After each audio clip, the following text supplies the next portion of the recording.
In this video, I just want to show you guys how I routed my field line system for my K-swap setup. This video may be repetitive and I struggled with it, but it's just a basic setup and you can design it the way you like. Field rail, it only came with this male end.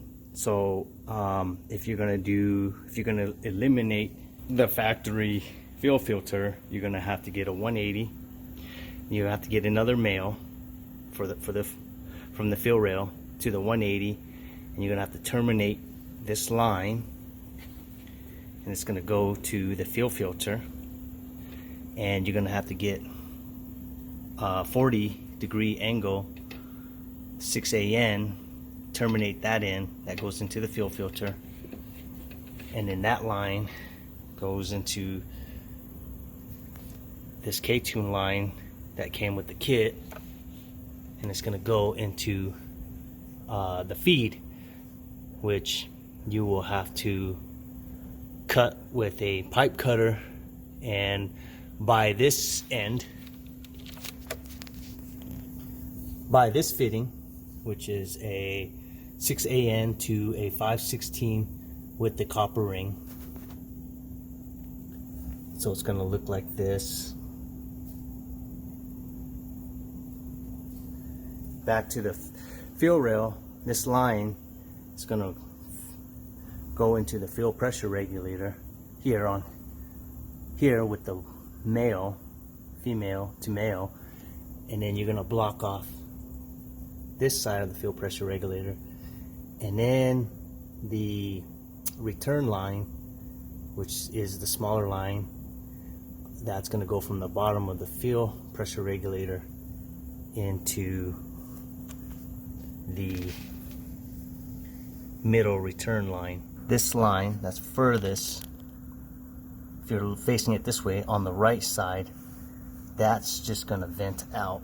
And we will need a field pressure gauge to monitor the field pressure. So with the K-tune field rail, it came with only this fitting. With this setup, either way, even if you went from here to the field filter, the factory field filter, you still need this fitting. And so even with the lines purchased from K-tune, this kit came with the banjo, which if you're going to use the factory field filter, you probably won't end up using that if you're eliminating the factory field filter. It came with these 3 lines, and when I got the kit, it came with a field filter.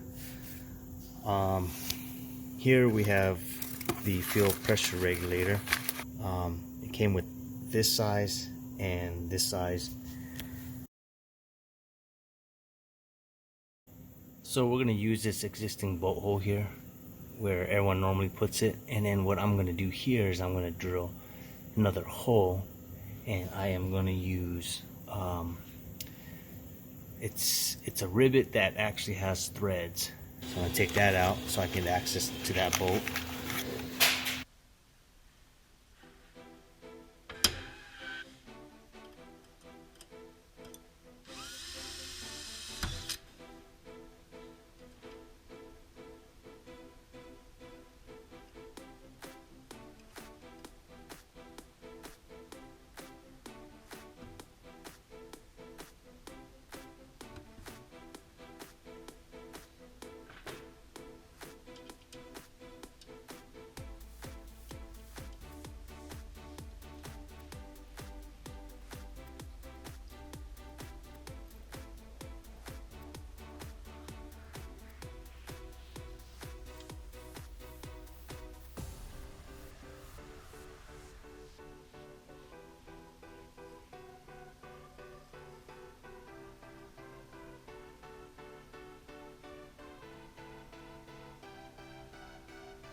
So with the fuel system setup, I am going to remove the factory fuel filter. Okay, so what we're gonna do here for the feed line is we are gonna cut the feed line with a pipe cutter, and this extra line and the feed line, they run this way because the factory fuel filter was right here, and the feed line fed the fuel through the fuel filter, and here is a vent line that went to a canister on the B series. So what we're going to do is we're going to remove this bracket, and we're going to cut these two lines. Let's start by removing this bracket.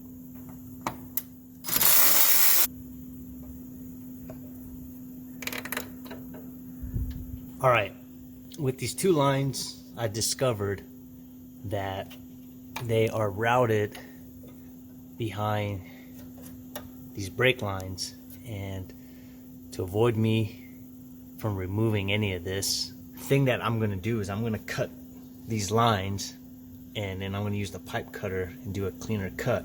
So I'm going to start off with using a cutter. This line right here, Chris told me this is just a vent line, so I'm just going to cut this line also.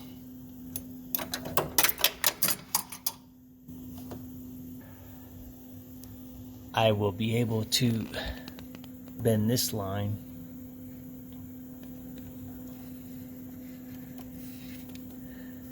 out of the way. Okay, with the 3/8, see, I'm probably going to cut it right around there.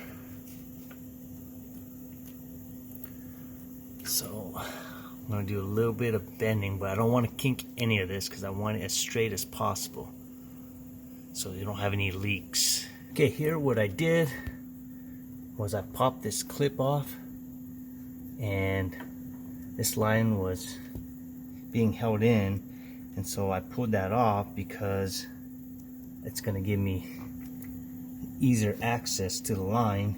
I'm going to use this tube cutter here to cut my line right here. So this is my measurements. So I'm going to tighten this down, and I want to make room, so I'm just going to tighten this turn, and as I'm turning I'm just going to keep tightening, and that cutoff blade will give it a clean cut. Okay, with this vent line, what I'm going to do with this vent line is I'm going to cut it off so it has a straight, clean cut, and then I'm going to bend it to the side.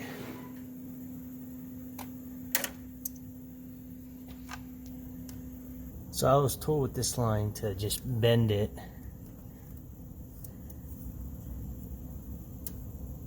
just because it's going to vent out. With this smaller line that goes on the bottom of the fuel pressure regulator, that is going to go into this line, so I'm going to take this line out. We are going to remove this return line.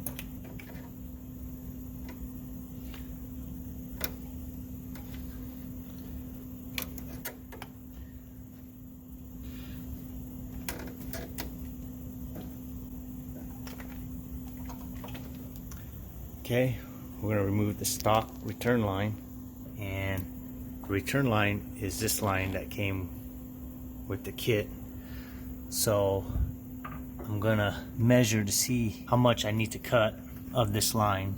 Okay, with this line it's going to be pretty simple because it's just going to be cut, and we're just going to feed it in there and use the clamp that the kit came with. So we're going to use a piece of tape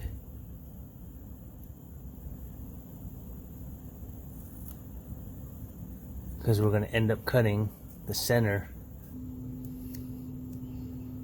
Okay, with this line being cut, now we are going to use the clamp.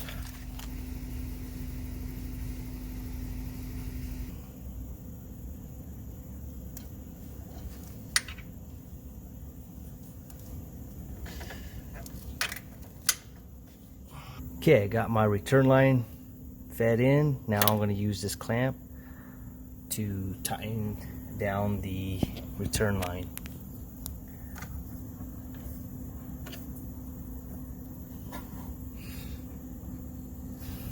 Okay, once that's tightened down, now I am going to connect it to the bottom of the fuel pressure regulator.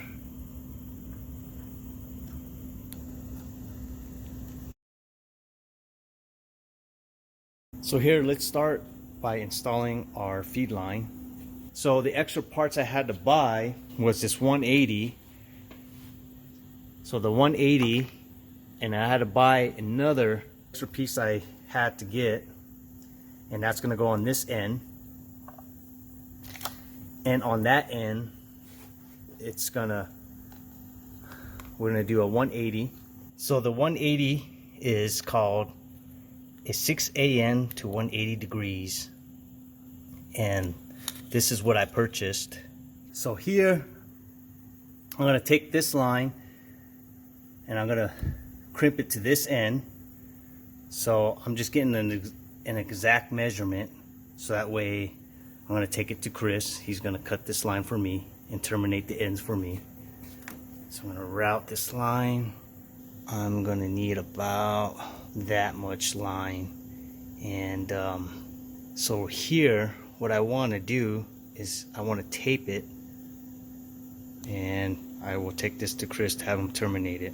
And the other fitting is also a 6 AN. This was provided to me by Chris. So when you're gonna cut AN lines, you want to put a piece of tape over where the part you're gonna cut, because if you do it without, it'll fray this part, and it's gonna be a nightmare to get into that fitting. So that's why, you know, right here, and you want to make sure it's as straight as you possibly can. They sell cutters and stuff, but we're gonna just use a cutoff wheel.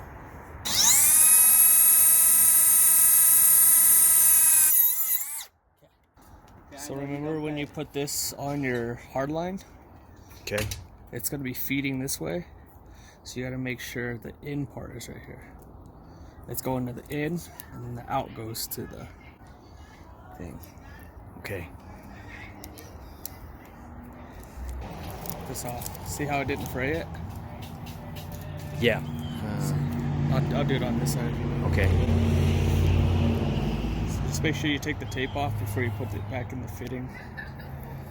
See, now there's no fray. It's gonna be a little bit easier to get in. So you want to take this bottom end off. This end will go in all the way until it snugs up. You'll see it in there. But we're gonna put a little bit of lubricant in it. WD-4.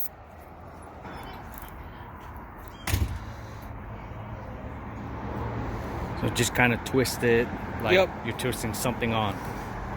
Yep, just make sure you'll see it. You'll butt up against right before the threads. So it's almost all the way there. It's kind of hard to see. So now that this is on all the way until it reaches the threads, you just want to make sure this lines up right in the middle, and then just start twisting it all the way until it's completely stopped. So you'll want to get a crescent wrench to make sure it goes all the way. They have AN lines and stuff like that too. So just hand tight all the way. It's not gonna back out no more. It's pretty much fitted. And then you're gonna repeat that on this side as well. Okay. So we're just gonna repeat the other side. And this will be the one that goes to the feed on the fuel rail.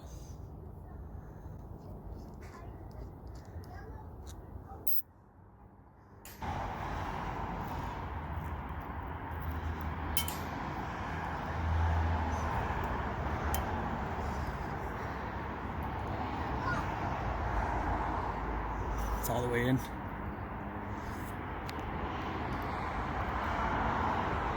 Wow, that one was much easier.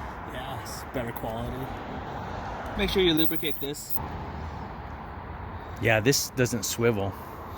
Perfect. That's perfect. Oh. Oh, this swivels. Oh. It's when it's tight. Yeah, it's when it's really tight. Okay, I didn't know. Okay. Learning a lot about AN fittings and stuff. It's pretty straightforward too. It's pretty simple. Once you get the hang of one, then you know you can mess with any other sizes too. I'd recommend, they have cutters too, where it's like just looks like a big scissor and just cuts it. I think those are the best instead of having to use a Cleaner cutter.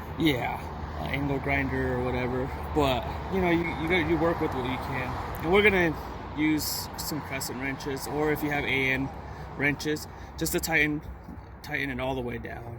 So we'll go ahead and go do that soon. So the wrench I will be using is a crescent wrench and a 19 millimeter.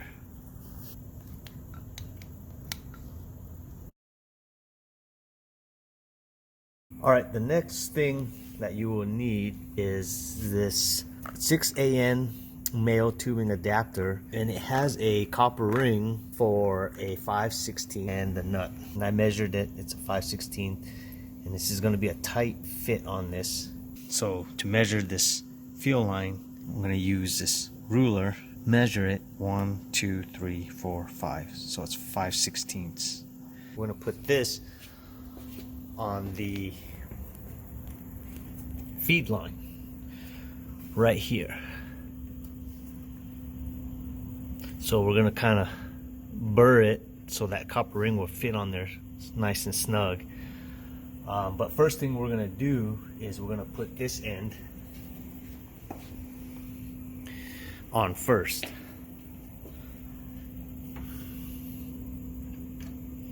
You have to do is get this nut in, which was pretty difficult because it was a really tight fit for me. Next thing I want to do is I want to install the copper ring, and once the copper ring is installed, the next is the AN fitting. Okay, with this I'm going to need 5/8 and a 5/8, so that way I can turn this to tighten this up, so that way it will cause a tight connection with the copper ring, so that way you don't get any leaks. Okay, once you got that all tightened up, it's gonna look like this. And I've seen on other videos people will take off this bracket. I'm gonna see if I can do it with this bracket on, just so I will have a cleaner look and something that will hold and secure these lines, even though it's probably not a big factor. Put this line on and go ahead and tighten it up. Now I'm going to tighten these lines. We did the 180 line that we made to the fuel filter, and remember the filter is going to be facing, this is going to be in and this is going to be out, because the fuel is going to come through this line and feed the fuel rail. You know, if I knew that the lines were going to be like this, I probably would have bought my own lines and customized it the way I want it to. And at the same time, if you're trying to do something else, you end up having to buy extra stuff. So you're probably better off buying your own line kit to just make it the way you want it to make your lines. If you like what you saw, please hit the like and subscribe button. Please leave a comment, or if you have a suggestion, put it down in the comment section below. Thank you for watching.